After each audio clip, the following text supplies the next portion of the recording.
Here's the great secret. There is no linear time. Now, what does that mean? That means there's no straight line. If you look at, from the time you're born to the time you are right now, it looks like there's one line, so to speak. I was here and I went here and I went here and went here, and it all comes into one line. And now this is where I am. But notice it's got all these missing pieces.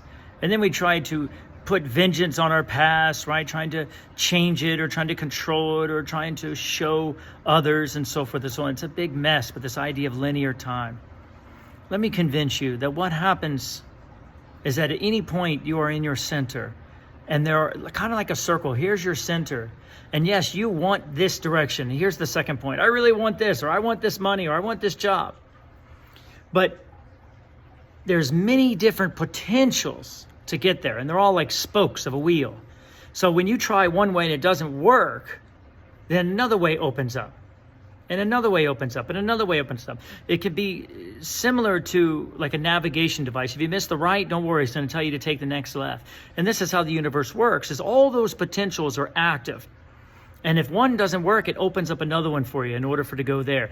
And it's always centered around getting you the desire that you want, what you want to enjoy, what you want to experience. The universe is on your side, certainly is not against you. However, when we believe that is the only way, we create what we call as insistence. We say, I insist, it's got to be. Here I am, and this is where I got to be. So we put all our energy here.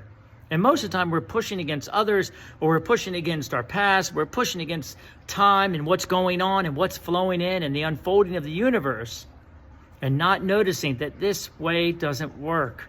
It's not lined up. But this way over here was lined up, and this way over here.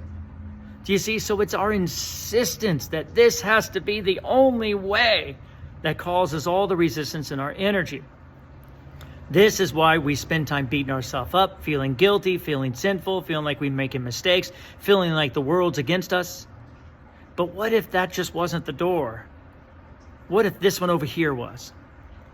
And the more we stay centered in our life, in love and appreciation and joy and trust of the mechanism, trust the intelligence of this universe itself, we'll say, that doesn't work. I wonder if there's another way.